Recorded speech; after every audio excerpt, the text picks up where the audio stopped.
Ciao a tutti, io sono Mirko e oggi vediamo questi visori per FPV della Eachine.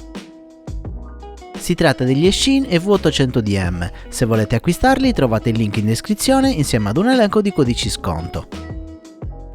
All'interno della confezione troviamo subito gli occhiali, il manuale di istruzioni ed un panno per pulire la lente. Abbiamo anche le antenne, un cavo AV, uno per la ricarica della batteria ed un alimentatore USB. L'alimentatore USB a me è arrivato con la spina USA, ma in ogni caso potete usare un qualsiasi alimentatore per cellulare che già avete. Vediamo subito le specifiche tecniche di questi visori Eachine.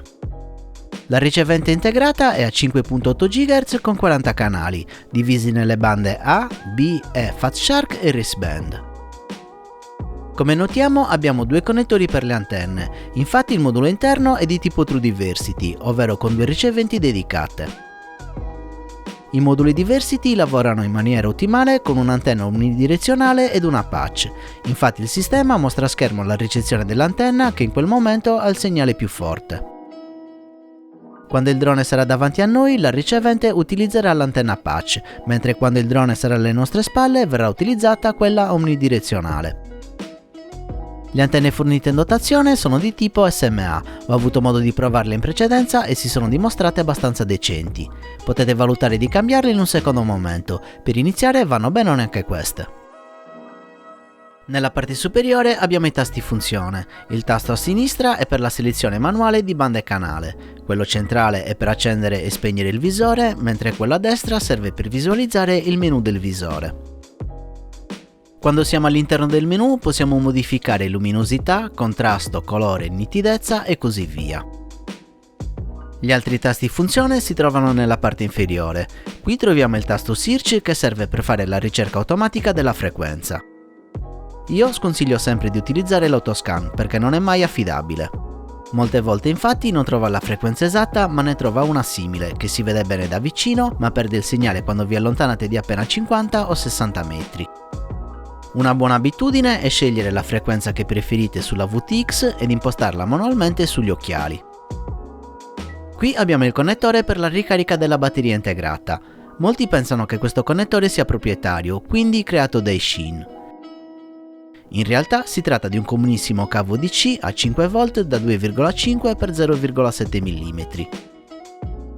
Per quanto riguarda la ricarica della batteria, potete usare il cavo che vi viene fornito in dotazione con un alimentatore a 5V.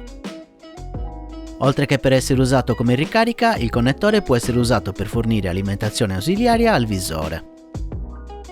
Possiamo infatti comprare il cavo opzionale per collegare una batteria 3S, in questo modo avremo tempi di utilizzo molto lunghi e non dovremo preoccuparci della batteria interna. La batteria integrata comunque è da 2000 mAh a una cella e dovrebbe avere una buona durata.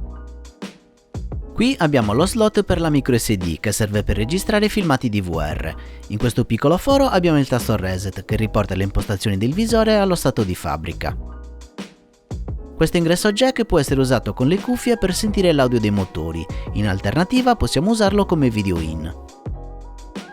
Questo è il tasto per il DVR, una veloce pressione scatterà una foto, mentre se lo premiamo a lungo partirà la registrazione video. Durante la registrazione video avremo a schermo un piccolo puntino rosso per confermare che la registrazione è in corso. Il DVR registra una risoluzione di 720x576 pixel. Il chip dedicato fa in modo che la registrazione non rallenti la visualizzazione. Per avere le prestazioni migliori di registrazione è richiesta una microSD classe 10 o superiore. I filmati registrati possono essere riprodotti direttamente sul visore. Veniamo ora alla parte frontale. La gomma a piuma del visore è abbastanza spessa e morbida, aderisce bene alla faccia rendendo l'utilizzo molto confortevole. Come notiamo l'apertura degli EV800DM è molto ampia e riusciamo a usare questi Eachine anche con gli occhiali. Questo li rende particolarmente interessanti per chi deve usare gli occhiali da vista e non trova metodi alternativi con i visori classici. L'elastico è fissato in 3 punti per garantire la massima stabilità possibile. All'interno troviamo una lente di Fresnel fissa. Tuttavia possiamo allontanare la parte anteriore dello schermo.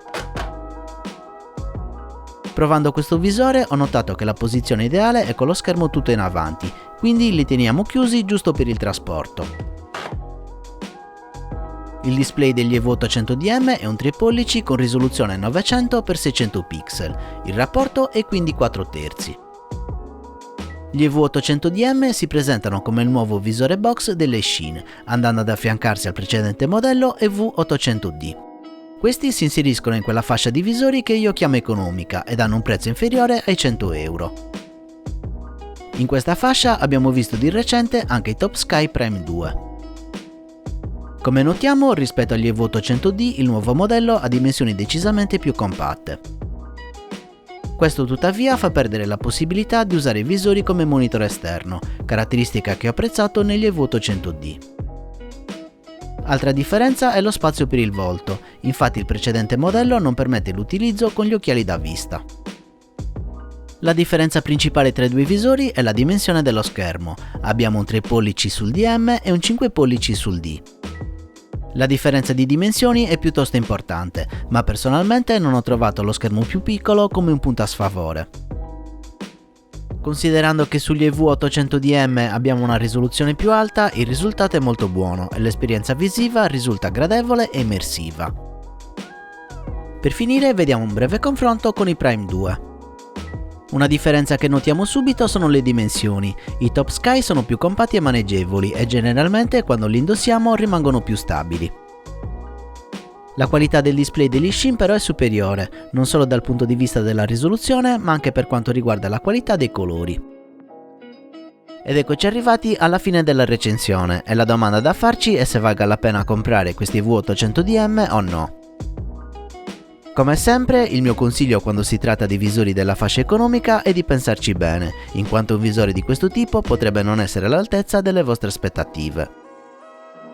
Sicuramente, se il budget lo permette, consiglio di prendere un occhiale di fascia media come Fat Shark, Skyzone, Onway o EV200D. Delle volte però il budget ci impone di rimanere su un visore di fascia economica e in questo caso gli EV800DM potrebbero fare al caso vostro. I punti di forza sono sicuramente la possibilità di tenere gli occhiali da vista quando usiamo questo visore, caratteristica difficile da trovare in prodotti economici. Buono anche il display, ottima risoluzione e qualità dei colori, anche se rimane un po' più piccolo rispetto ad altre proposte. Sicuramente tra gli EV800 e gli EV800DM preferisco questi ultimi, pur avendo un display più piccolo sono decisamente più comodi da usare. Tra i Top Sky e gli EV800DM sarei un po' indeciso, se da una parte è vero che utilizzare questi è più comodo, dall'altra la qualità del display degli Shin è superiore, senza considerare che in genere li troviamo anche ad un prezzo più basso. In conclusione, questi occhiali sono utilizzabili e vi permettono di avvicinarvi a questo hobby garantendo un'esperienza più che sufficiente. Nell'ottica di comprare un visore economico è una scelta da tenere seriamente in considerazione, ma di certo non sono gli occhiali perfetti all'interno di questa fascia. Pur avendo molti pregi, hanno sempre un qualcosa che manca ed è presente in altri modelli. Quindi vedete voi quali sono le vostre priorità. Questa era la mia recensione degli Shin EV800DM. Se vi è piaciuto il video lasciatemi un mi piace, iscrivetevi al canale e attivate la campanella per non perdere i prossimi video. Se volete supportarmi vi ricordo di acquistare questo o altri prodotti attraverso i miei link, trovate l'elenco in descrizione. Potete supportarmi anche su Patreon cliccando il link a fine video.